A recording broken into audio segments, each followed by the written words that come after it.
भरने का किया है, इसके पीछे जो मूल उद्देश्य है वो जो बिना सोचे समझे जो एक आदत पड़ गई है भाजपा की कि राष्ट्र के लिए ऐसी नीतियां ले आते हैं जो इनको लगता है कि ठीक है, पर पूरी तरीके से चिंतन करने की इनमें क्षमता ही नहीं है। तो इनको पता ही नहीं लगता कि जो ये स्कीमें लेके आते हैं ये जनता के हित के नाम पे लाते हैं, पर वो कितना जनता का अहित करने वाली योजनाएं हैं। अभी तक हम लगातार देखते चले आ रहे हैं, पिछले 8 साल में जो भी योजना ये लाए हैं, जनता को सिवाय कष्ट देने के, जनता को सिवाय परेशानी देने के इन्होंने कोई लाभ नहीं दे पाया आज तक। अब वो अभी भी हम देख सकते हैं ये जो अग्निपथ की योजना ये लाए हैं, इसका ना तो राष्ट्र को फायदा है, ना समाज को फायदा है, ना उन युवाओं को फायदा है जिनके लिए योजना लाए हैं। तो आखिर ये योजना लाए किसके लिए हैं?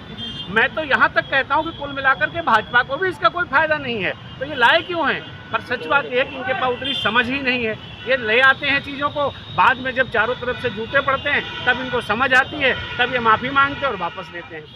अब तो देखिए थोड़ा सा हमको दायरों का तो ध्यान रखना ही पड़ेगा, पर फिर भी मैं ये कह सकता हूँ कि ये जो स्थितियाँ हैं वो तो वही इंगित करें। मैंने आपसे कहा कि जब चारों तरफ से आलोचनाएं होती हैं, जब चारों तरफ से गाली खाते हैं, तभी जाकर के ये उन योजनाओं को वापस लेते हैं। पर वैसे आप देखेंगे तो आप पाते हैं कि वो जो अपना ले फट से जाते हैं। कभी कोई आप देखिए, यहाँ तक कि पूरा देश देख रहा है, कैबिनेट में भी चिंता नहीं होती, कैबिनेट में भी बातचीत नहीं होती। स्कीम इनकी है 4 साल वाली, उसमें देश की सुरक्षा किस तरह से लिखी जा सकती है? आप देखिए देश की सुरक्षा पूरी तरीके से कंप्रोमाइज हो रही है। 2-3 वजहें बहुत महत्वपूर्ण हैं जो हम सबको समझने की हैं। पहली बात यह है कि जो 4 साल के लिए आर्मी में जाएगा उसका डिवोशन, उसका मोटिवेशन कैसे भी इतना नहीं हो सकता कि वो देश के लिए जान गंवा दे। और जब वो ऐसा नहीं करेगा तो निश्चित रूप से राष्ट्र कमज़ोर होगा। राष्ट्र की सुरक्षा से हम समझौता कर रहे हैं जो कि किसी भी तरीके से जायज़ नहीं है। हमारे चारों तरफ दुश्मन आंखें तरेर रहे हैं, हमारे देश चारों तरफ समस्याओं से घिरा हुआ है।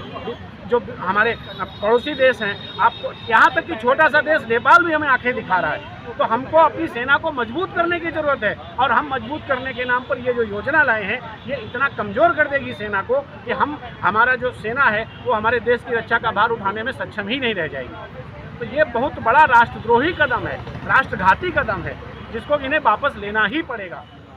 आज ये जो बीजेपी की जन विरोधी जो स्कीम आई है उसके विरोध में कांग्रेस ने पूरे हिंदुस्तान में धरने के रूप में पिछले दिनों में हो रहा है, और ये बहुत लार्ज स्केल पे हम लोग इसको कर रहे हैं। जिस तरीके से मोदी सरकार हर बार कोई ना कोई नया फार्मूला लेके आती है, उसे वापस लेना पड़ता है। हमारे राहुल जी इतने इंटेलिजेंट हैं, जब कोरोना देश में आया और जब ये अमेरिका में थे और ओडी करवा रहे थे, तो राहुल जी ने कहा था कि मोदी जी कोरोना आने वाला है, आप कोरोना में थोड़ा सा जोर बांधिए, कोरोना ना रहे। मगर इन्होंने माने नहीं, और कोरोना ने एक विकराल रूप पूरे हिंदुस्तान में नहीं पूरे वर्ल्ड में लिया।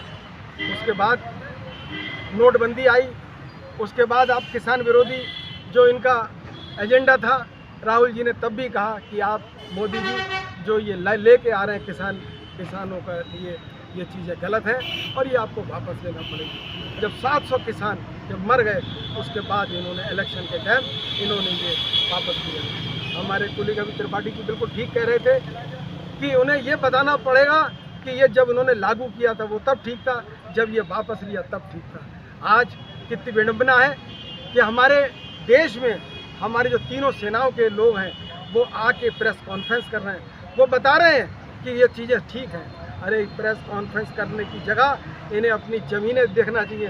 जो चाइना ने इनकी ज़मीनें घेर ली हैं, पाकिस्तान इनके लिए गुर्रा रहा है, छोटे देश गुर्रा रहे हैं, उसको ना देख के पुरानी स्कीमें जो कि स्कीमें चल नहीं सकती उन स्कीमों को लेके आ रहे हैं। राहुल जी ने इस स्कीम के लिए भी कहा कि मोदी जी आपको ये स्कीम वापस लेना पड़ेगी। हमारे साथियों ने भी कहा कि किस तरीके से ये जो काम कर रहे हैं 4 साल के बाद क्या होगा।